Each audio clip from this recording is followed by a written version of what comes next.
કોઈ કવિએ વાંસળીને પ્રશ્ન કર્યો કે તમે એવા શું પુણ્ય કર્યા છે કે હંમેશા ભગવાનના મુખ સુધી તમે પહોંચ્યા, ભગવાનના આ હોઠના ઓશિકા કરી અને ભગવાન એના આંગળીએથી તમારા શરણ સ્પર્શ કરે?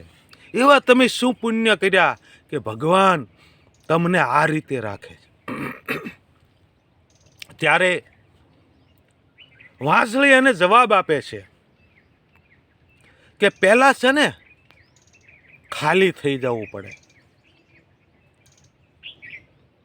વાસ સમીપો કળ થઈ જાવું, રોમે રોમે હું વિંધાવું, તવ મુખમાં હું સમાવું, પ્રભુ મુરલી હું થઈ જાઉં.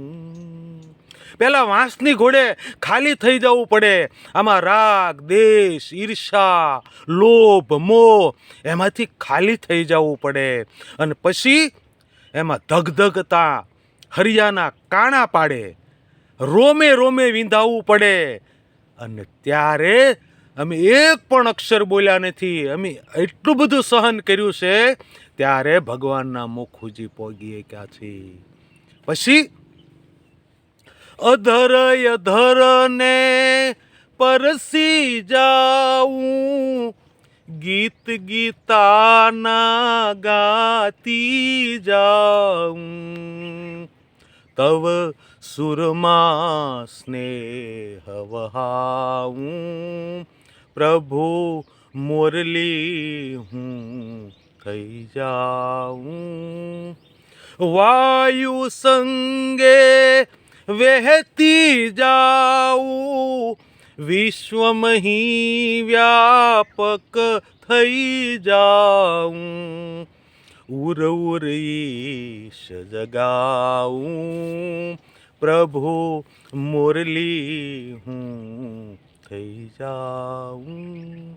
મુરલી જવાબ આપે કે ખાલી થઈ જવું પડે, વિંધાવવું પડે, ત્યારે ભગવાન પાસે પોગી એકવી, ત્યારે એમાંથી સૂર નીકળે ગીતાના, ત્યારે એમાંથી વિશ્વની અંદર તમે ક્યાંક લઈ જઈ શકો.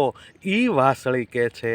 અને એ વાંસળી જ્યારે પ્રભુજી પોગવામાં એને કેટલું બધું કષ્ટ પડ્યું. જ્યારે તમે કોઈ સારો માર્ગ અપનાવો, ભગવાન તરફ જ્યારે તમે જવા માટે ઈચ્છો, ત્યારે એમાં કસોટી થાય છે, એમાં ખાલી થઈ જવું પડે, એમાં વિંધાવવું પડે.